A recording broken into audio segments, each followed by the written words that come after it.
Hello everyone and welcome back to Tuesday Teaching Tips. It's been a while, so glad to be back now. This session, Planning for Ramadan, was actually voted in by so many of you just yesterday, and I'm actually excited because I need to get started. So some of you probably already know that it's now Sha'ban, the Islamic month of Sha'ban, and that means there's 1 month left. Literally after this it's Ramadan, and this is part of my month before prep.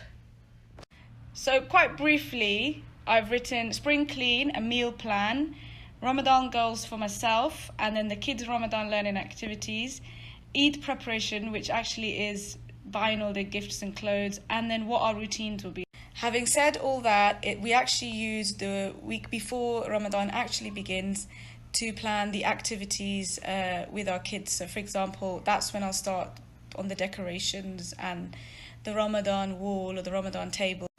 Also our Ramadan calendar, we usually put that up about a week before. Ramadan books, we collate them and put them in a basket on the Ramadan table.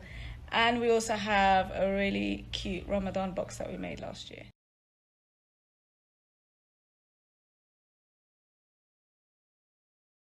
Last year the box actually contained our daily Ramadan activities. This year I'm changing things around a bit as Amara's grown up, I guess, as well, and I don't know, I feel like they can do a little bit more and something a little different. We're still going to carry on with the Ramadan Good Deeds jar, and this was the visual version I made last year with quite simple writing as well. And actually just a little while ago I caught Amara reading some of these and wondering what it was. I just want to show you some of the books we're putting together in our Ramadan book box. We didn't buy these all obviously this year. I think these two are the new ones that we brought actually from here in Saudi. I just found our old Ramadan calendar. So really simple. It was just a mosque template, and I think one of the minarets is missing. It had 2 minarets initially. I think it probably got torn off. The mosque template on a piece of card, and then followed by the numbers 1 to 30, counting down the days until Eid. And on each one of the numbers we stuck the good deed when we completed it on top, and it just felt like a really nice way to count down to the day of Eid. And you can see it's actually not complete, and the reason was last year we travelled back to England probably on the 21st or 22nd, and we didn't complete it, and I actually didn't take it with us. It was just, there was just too much to do. And here's another way we used the good deeds cards after reading this book, The Way to Jannah. We looked at all the good deeds that we could do to help us attain Jannah, and it was a really nice discussion with Amara, thinking about, how we could please Allah. Now, you're probably thinking there's so much online, there's so many websites, there's so many amazing blogs with the wonderful activities on Pinterest that we can do with our kids in Ramadan. But the main question becomes, what do we focus on in Ramadan? There's absolutely so much to choose from, but how do we narrow it down to make sure it works for our kids and their age groups and their interests? Okay, I'm going to continue by going through each age group. So this is also from my own experience with Amara and now Hiba, because she falls under 2 to 3. And this is the sort of stuff we did. I'm sure many of you who have 2 to 3-year-olds will know this, that they're really into their sensory play. And it's at this age as well that they're picking up colours and shapes and, really getting interested in this area of learning. So in terms of Ramadan, one of the most important preparations, which I absolutely forgot to mention in our week prep, is sighting the moon. Okay, and this falls in perfectly with this age group and all the age groups actually. So a cool craft could be making, the kids could make their own binoculars, obviously with your help, using toilet roll and some string and some artsy craft stuff. And of course focusing on the moon. So I don't know what year we did this, maybe last year. We did a paper plate cutout of the moon, and we decorated it with silver foil, and it was just so exciting that it wasn't paint or something else, but it was silver shiny foil. Shape related activities, you can easily use shape foam stickers and make shape patterns to design your own prayer mat. You can model it for your kids and then see if they can copy you. And So looking back at the planning, we looked at sensory, play, I think we did, shapes, the moon, dates. You can make date balls with your kids or fill your dates. So we put almonds and butter and things like that in our dates.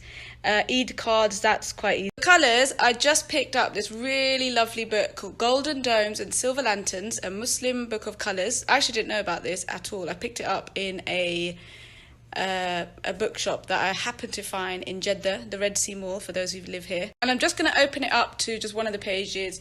And it's just so, the pictures are so lovely. The rhyme in the book, gold is the dome of the mosque, big and grand. Beside it, two towering minarets stand. I just love it. And I know this is going to be great for Hiba. For those of you who won't be able to access the book or can't find it on Amazon, I don't know, I'll have a look and see if I can post a link soon. I have actually made this book. Some of you might have heard of it already. It's called Allah Made Everything Colourful.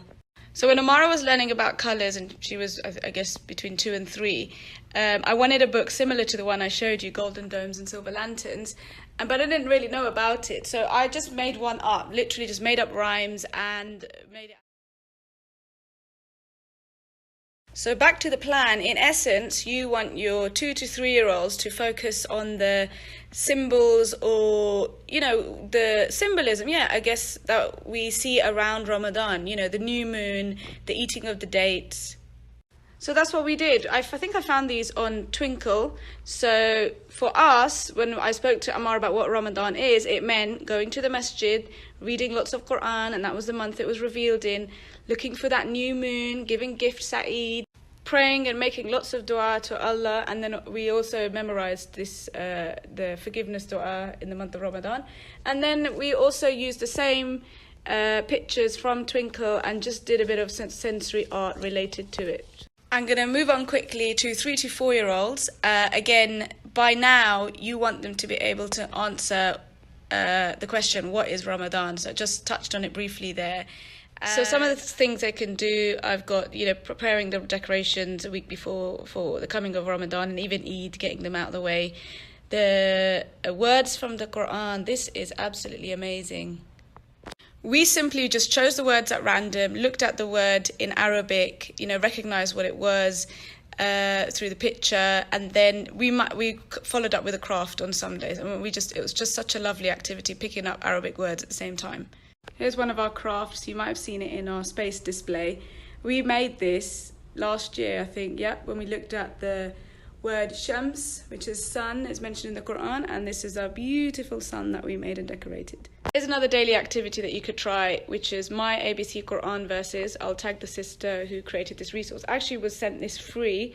I'm not sure whether it's available yet, but I'll tag her, and any questions you can forward on to her. It's brilliant. It's such a... And going back to the plan, focusing for 3 to 4-year-olds, moon sighting, similar to what I showed you earlier, making the binoculars. You can also do a phases of the moon activity, which I'll put up on the blog post later as well. And obviously all the decoration for the coming of Ramadan and then Eid.